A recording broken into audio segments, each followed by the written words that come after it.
ये घनानंद का 19वां पद है। इसमें घनानंद विरह अवस्था में पड़े हुए अपने नेत्रों की दिशा और दशा का वर्णन करते हुए बताते हैं कि मेरे जो नेत्रों की दशा और दिशा है दोनों ही खराब हो गई हैं।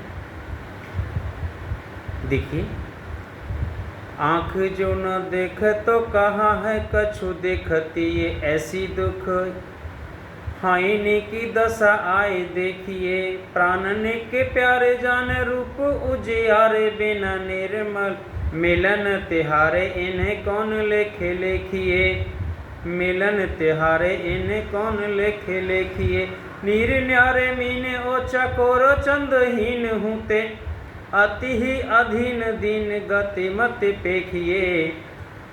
होजु घन आनंद डरारे रस भारे भारे, चाते के बेचारे सोन चुकने पर खिए। अरे चुकने पर खिए। घनानंद कहते हैं कि यदि आँखें आपको नहीं देखती तो फिर ये देखती हैं क्या?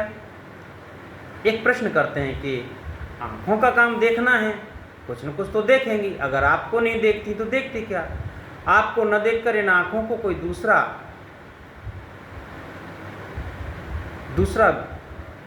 व्यक्ति, वस्तु, पदार्थ दिखता ही नहीं है। यानी आपके रूप और सौंदर्य को देखने के बाद ये किसी दूसरे को देखना ही नहीं चाहते। प्राणों के प्यारे,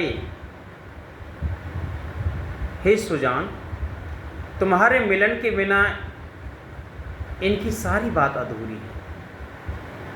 कहने का आशय है कि आंखें किसी गिनती में ही नहीं आएंगी। कहते हैं कि न 3 में न 13 में। यानी जब कोई व्यक्ति किसी काम का नहीं होता है, कोई गुण नहीं होता, कोई कला नहीं होती, तो कहते हैं कि न तो 3 में न 13 में तेरा कोई मतलब नहीं है।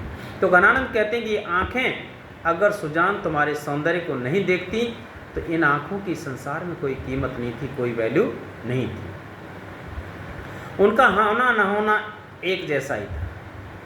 फिर दूसरा कहते हैं कि फिर ये आँखें ही कहलाने के योग्य नहीं रहती। जैसे जल से वियुक्त मछली और चंद्रमा से रहित चकोर से भी बढ़कर जो मजबूरी है, जो दयनीय स्थिति मेरी आँखों की हो गई है, उनकी गति बिगड़ गई। हे सुजान, तुम आनंद प्रदान करने वाले मेघों की तरह हो।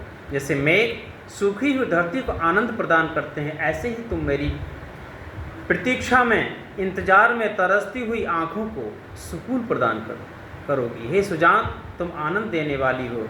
बेचारे चातक से भूलों के कारण बुरा मत मानो। अब तुम इन भिखारी चातक की तरह मेरी आँखों को एक बार दर्शन दे। यानी इनके द्वारा जो भी गलती की हुई उस गलती को क्षमा कर दो। अब तुम मेरी इन नेत्रों की परीक्षा मत लो। जब हम बहुत किसी से अत्यधिक प्रेम करते हैं तो उसकी बहुत ज़्यादा परीक्षा नहीं लेनी चाहिए, अर्थात वहाँ पर आपके प्रेम का विश्वास टूट भी सकता है।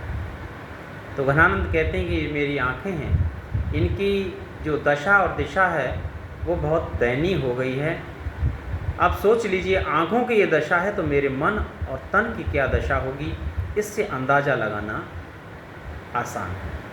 तो घनानंद ने बार बार उपालांब भरे शब्दों में ये बात कही है। धन्यवाद। फिर आगे एक नए विषय के साथ उपस्थित होंगे। तब तक के लिए धन्यवाद।